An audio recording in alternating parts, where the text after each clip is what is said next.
Hola, soy Lucho Loaiza, comunicador social y periodista colombiano. A continuación, escucharás la lectura de un fragmento del informe final de la Comisión para el Esclarecimiento de la Verdad, la Convivencia y la No Repetición, libro Hallazgos y Recomendaciones. Recuerda suscribirte a este canal y activar las notificaciones para avisarte cada que se publique un nuevo episodio. Producir, editar y difundir estas grabaciones no sería posible sin tus aportes y donaciones a través de la cuenta de Nequi 319-230-5494. Gracias por escuchar. Ahora sí, comencemos. 3.8. El secuestro, la extorsión y el pillaje. El secuestro no tiene fecha de vencimiento, es decir, el secuestro no se acaba el día de la liberación. El secuestro es una realidad que se vuelve genética, si se quiere, del secuestrado, y que va a cambiar totalmente su manera de ser, su manera de ver la realidad, de comunicarse. Entrevista 442 PR 02129. Víctima, mujer, política, San Vicente del Caguán, Caquetá. El secuestro, o toma de rehenes, como lo denomina el derecho internacional humanitario, es un crimen reconocido y repudiado por la sociedad colombiana. Supone la privación de la libertad de una o más personas por parte de un actor armado bajo intimidación, amenaza u otros medios, que condiciona la liberación o la seguridad e integridad personal de las víctimas a la satisfacción de exigencias económicas, políticas, militares y de control territorial, entre otras. Si bien la Corte Constitucional ha señalado que la toma de rehenes se configura en escenarios bélicos y que el secuestro extorsivo se establece en otros contextos, en la guerra el secuestro ha tenido finalidades políticas, extorsivas y militares. Según el proyecto JEPCEV-HRDAG, alrededor de 50.770 fueron víctimas de secuestro y toma de rehenes en el marco del conflicto armado entre 1990 y 2018. Si se calcula el subregistro potencial, se estima que el universo de víctimas de secuestro podría estar alrededor de las 80.000 víctimas. Los secuestros y la toma de rehenes han sido sobre todo llevados a cabo por las organizaciones guerrilleras y muchas veces durante muchos meses o años. Los mayores responsables fueron las FARC-EP con el 40% de los casos, 20.223 víctimas. Los grupos paramilitares con el 24%, 10.538 víctimas, y el ELN con 19%, 9.538 víctimas.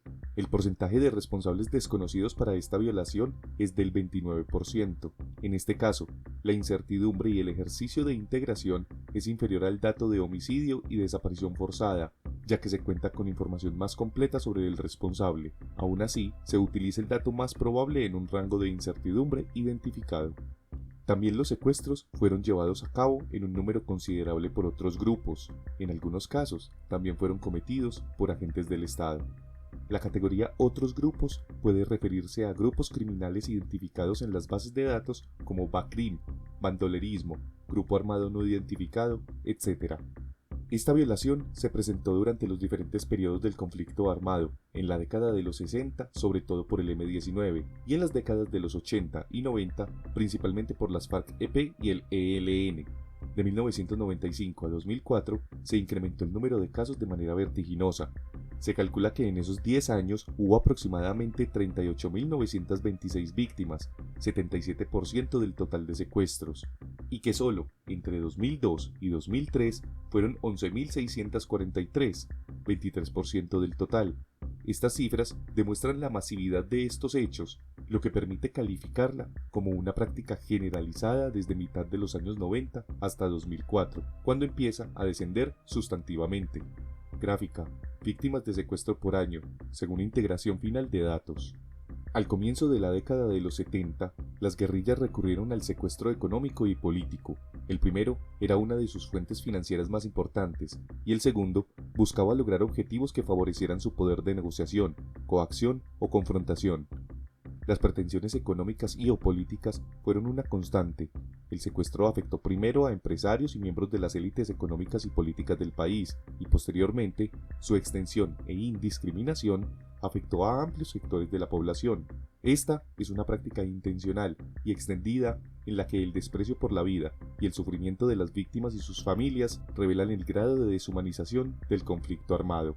Según los datos integrados por el proyecto CEV-JEP-HRDAG, el 78% de las víctimas eran hombres y el 22% de mujeres.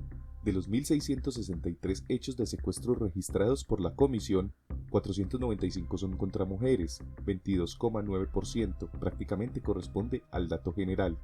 De las mujeres entrevistadas por la comisión, el 22% expresó que sufrió violencias sexuales durante su cautiverio.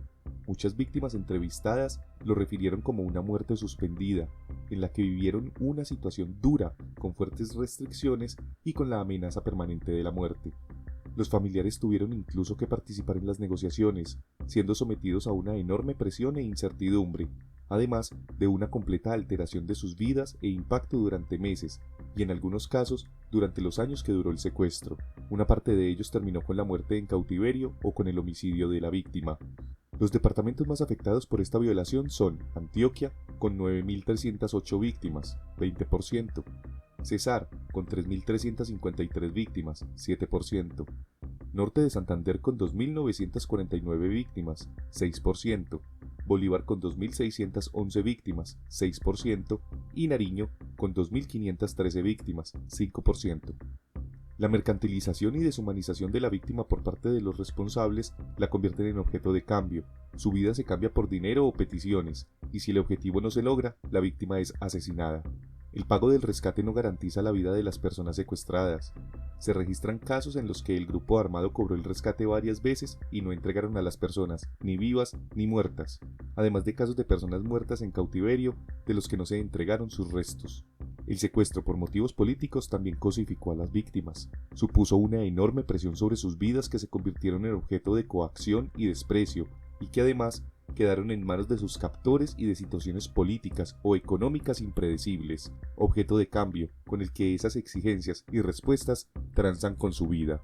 La Jurisdicción Especial para la Paz JEP abordó este crimen bajo el caso 01, toma de rehenes, graves privaciones de la libertad y otros crímenes concurrentes cometidos por las FARC-EP.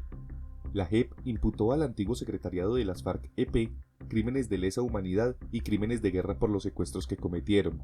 Durante las audiencias de reconocimiento de sus crímenes, los miembros del secretariado de las FARC-EP reconocieron que durante el secuestro de las víctimas también se presentaron violencias sexuales, desapariciones forzadas, asesinatos, tratos crueles y degradantes, así como la imposición de trabajos forzados contra ellas. Las víctimas continúan padeciendo consecuencias en su salud física y mental. Si llegaste hasta aquí, te pido me apoyes compartiendo estas grabaciones con tus familiares y amigos, para que más personas conozcan la verdad del conflicto armado en nuestro país. Gracias por escuchar y hasta pronto.